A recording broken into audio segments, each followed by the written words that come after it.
Most people think love is loud, that it always shows up with flowers, with fireworks, with poetry, but avoidants speak a different language, a language you can't hear unless you're listening with your nervous system instead of your ears. They don't announce, "I love you," with grand gestures or endless affection. They say it through resistance. They say it through silence. And if you understand this truth, you will never again mistake their distance for apathy, because what the avoidant is really doing is surviving. Most people misinterpret emotional distance as indifference, but the truth is that avoidants express love in a language most of us were never taught to understand, and the origin of that language is not just emotional. It's biological, it's neurological, it's the result of a nervous system that has been programmed through experience to associate closeness with danger rather than safety. You see, when someone grows up in an environment where vulnerability led to pain, or where expressing needs was punished, neglected, or ignored, their brain adapts in a very specific and intelligent way. It wires itself to minimize emotional exposure and maximize control, not out of cruelty, but out of sheer necessity. And that wiring runs deep into the limbic system, into the autonomic nervous system, into the body's fight, flight, freeze, or fawn responses. And so when an avoidant says nothing or pulls away or suddenly needs space, that's not them abandoning love. It's their nervous system going into a protective state, a kind of emotional lockdown designed to prevent overwhelming distress. And the irony is, the more they care, the more intense that shutdown can become, which means if you've ever been close to an avoidant and felt their silence, what you were actually witnessing was not a lack of emotion, but the presence of so much emotion that their system safely process it all at once. And in the modern world, where we value verbal affirmation and open vulnerability, avoidants often appear emotionally unavailable, even though internally they may be flooded with attachment anxiety and yearning they can't articulate. And here's where the neuroscience becomes critical. When the brain perceives emotional intimacy as a threat, the amygdala activates, cortisol is released, and the prefrontal cortex, which governs logic and empathy, can actually become less active. So even if they want to reach out or explain how they feel, their body is operating in survival mode, hijacking their ability to connect and replacing it with withdrawal. And it's not because they don't care. It's because caring feels too dangerous to fully express. They learned the best way to stay safe was to be independent, self-reliant, emotionally distant. And now, even in loving relationships, that old wiring still dominates their response patterns. So instead of saying, "I love you," they might go quiet, but still remember the way you like your eggs. They might cancel plans, but then fix something for you without being asked. They might avoid intimacy, but then show up the moment you're in trouble. And while this looks contradictory, it's actually completely consistent with the avoidance love blueprint. Love is shown through doing, not saying, through control, not chaos, through function, not feeling. And if you try to decode their behavior through the lens of your own attachment style, you will always be confused, because avoidants are not expressing love the way society taught us to expect. They are expressing it in the only way their nervous system believes is safe. And that means "I love you" will almost never come out of their mouth. It will come out of their patterns, out of their reliability, red light device, out of the quiet things they do when no one is watching.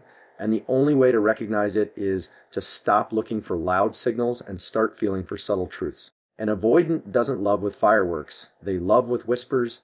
And sometimes that whisper is disguised as a pause before a text, or a sudden need for alone time, or a deep breath before they agree to spend the weekend with you.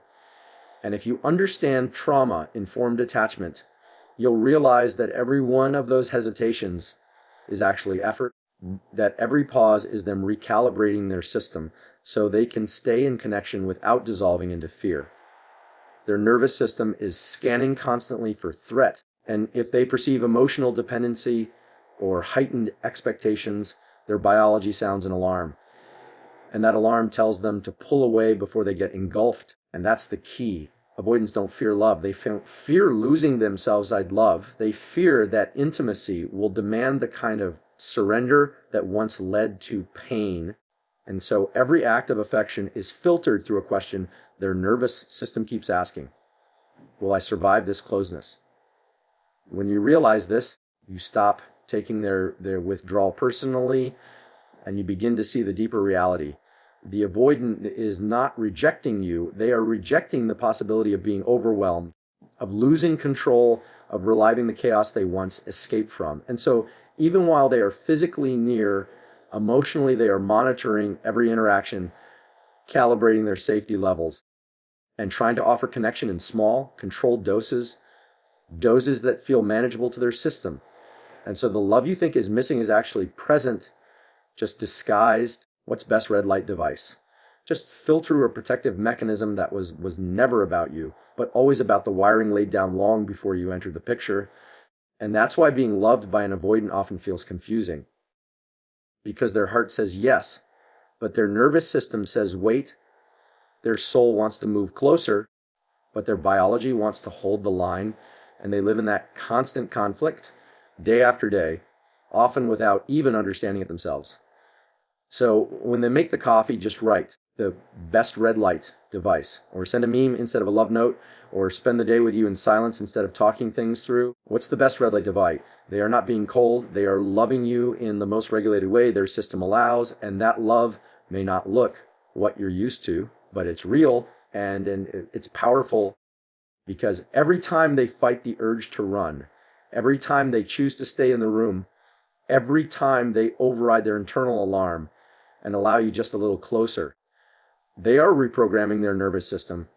They are healing not just for themselves, but for the relationship. And that is how avoidants say, I love you, without words, through the invisible war they wage inside their body every time they choose to connect instead of retreat.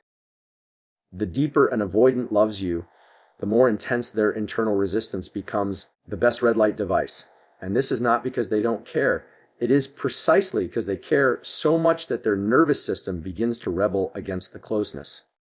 And what most people fail to see is that this resistance is not emotional betrayal. It's a full-blown biological defense. It's the body sending signals of danger, not because love is but dangerous. Love for them has been historically paired with pain, abandonment, criticism, or chaos.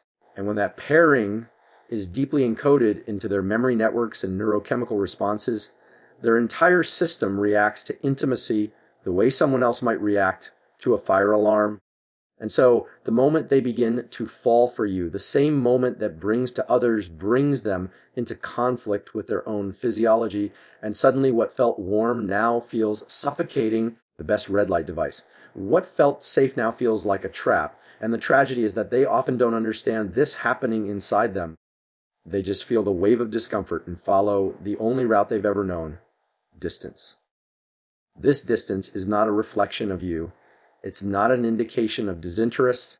It's the avoidance body attempting to regulate an emotional storm that is too powerful for their nervous system to contain. And the closer they get to you, the louder the alarms sound, the more the past bleeds into the present. And so rather than feeling safe in your arms, they may feel vulnerable, exposed, even terrified.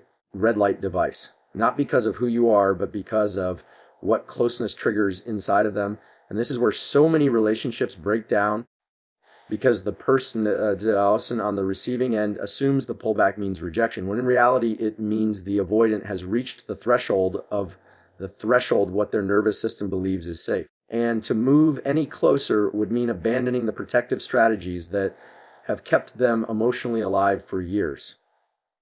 When an avoidant feels love, they feel it in its rawest, most overwhelming form, because they have not been trained to metabolize intimacy in healthy doses. So it rushes in like a flood, bypassing their emotional filters and triggering the brain's fear centers. And suddenly, instead of relaxation, they feel adrenaline. Instead of affection, they feel urgency.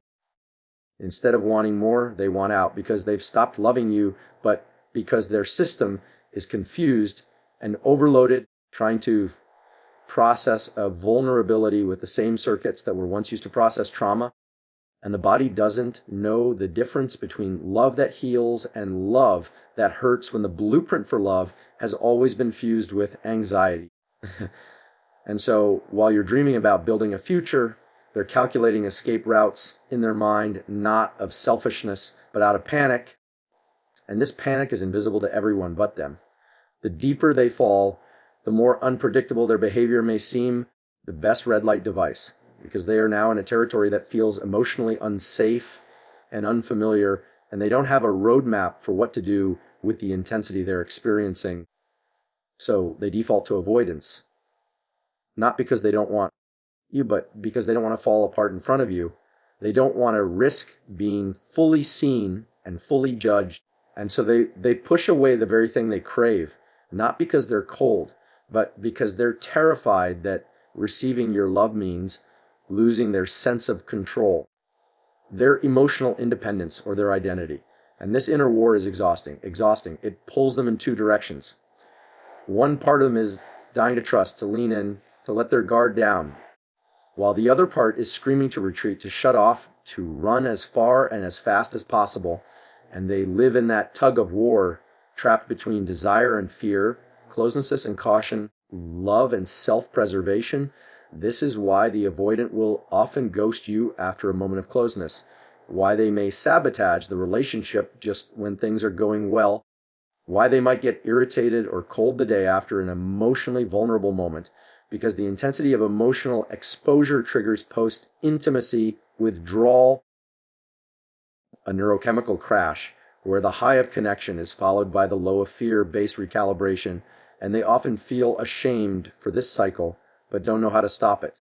And so they hide behind detachment, trying to protect you from the chaos inside them, while at the same time resenting themselves for not being able to give you more. And this self-loathing can compound the avoidance, making them feel even less worthy of love, which reinforces the exact patterns they're trying to outgrow. And here's the paradox that will break your heart if you see it clearly. The avoidant does not resist you because they don't love you. They resist you because they love you too much, and they don't know how to exist in that kind of emotional fire without burning themselves to the ground. And so they show up in best red light device, guarded wasers, in gesture instead of words, in tasks instead of talks, in consistency instead of emotional depth. And it's not because they're incapable of deeper love. It's because deeper love threatens the fragile system they built to survive a world where love always came with a price. They want to be close, but not consumed. They want to feel safe, but not smothered. They want to give their heart, but not lose their identity. And balancing all of this while fighting against the currents of their own biology is an act of invisible courage they perform every single day. So when you ask why they pulled away just after telling you they cared, or why they shut down after an incredible weekend together, or why they stopped texting just when things were starting to feel right, it's not because they were lying. It's because the intensity of loving you activated a part of them that still believes love is dangerous. And when that system is activated, their body reacts the same way it would to a threat: shut down, avoid, disappear. And this is not something they can just get over with willpower or logic, because we are not dealing with thoughts here. We are dealing with the nervous system, with a deep ancient response embedded into their physiology. And until that system feels safe, their ability to stay present in love will always be conditional, always limited by what their body believes it can survive. The painful truth is that the more an avoidant loves you, the more likely they are to pull back.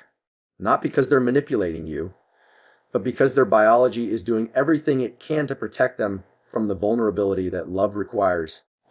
And unless that fear is met with compassion, patience, and boundaries, the cycle will repeat, not out of malice, but out of habit, out of neural pathways that were carved long before you came into the picture. And unless they choose to consciously rewire those pathways, love will always feel like something they both crave and resist, something they both need and fear. And until you understand that, you will keep mistaking their resistance for rejection. What's the best red device, when in reality it is their loudest and most painful cry for safety in the face of overwhelming